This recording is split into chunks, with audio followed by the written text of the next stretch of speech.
একই মাসে দুটি সম্মানে ভূষিত হলেন বদরপুরের প্রবীণ শিক্ষাবিদ আব্দুল করিম। একের পর এক বিভিন্ন সম্মানে ভূষিত হওয়ার পর এবার ডিসেম্বর মাসে রাজধানী দিল্লিতে দুটি সম্মানে ভূষিত হলেন বদরপুর থানা অধীনস্থ বন্দাশীল গ্রামের প্রবীণ অবসরপ্রাপ্ত শিক্ষক আব্দুল করিম। জানা যায়, 8 এবং 9 ডিসেম্বর দিল্লির রিং রোড স্থিত পঞ্চশীল আশ্রমে ভারতীয় দলিত সাহিত্য একাডেমির 40তম জাতীয় কনফারেন্স ছিল।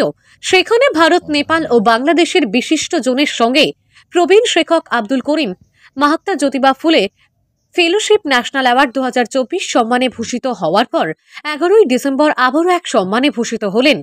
দিল্লির দীনদয়াল উপাধ্যায় মার্গস্থিত রাজেন্দ্র ভবনে বাবু জগজীবন রাম কলা সংস্কৃতি ও সাহিত্য একাডেমির দ্বারা জাতীয় বিজয় দিবস সম্মেলন উপলক্ষে বাবু জগজীবন রাম জাতীয় সম্মান পদক 2024 সম্মাননা লাভ করেন তিনি। এদিন তিনি বাবু জগজীবন রাম কলা স্মৃতি ও সাহিত্য একাডেমির সভাপতি ডক্টর NS খোবার হাত থেকে এই সম্মাননা লাভ করেন।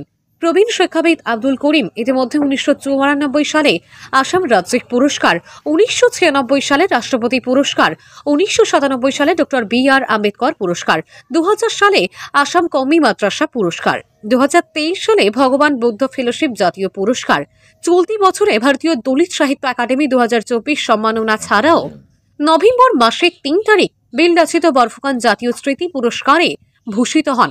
তার এই সম্মানে বন্দাশীল গ্রাম শহর, রেল শহর বদরপুরে এই খুশির জোয়ার এসেছে।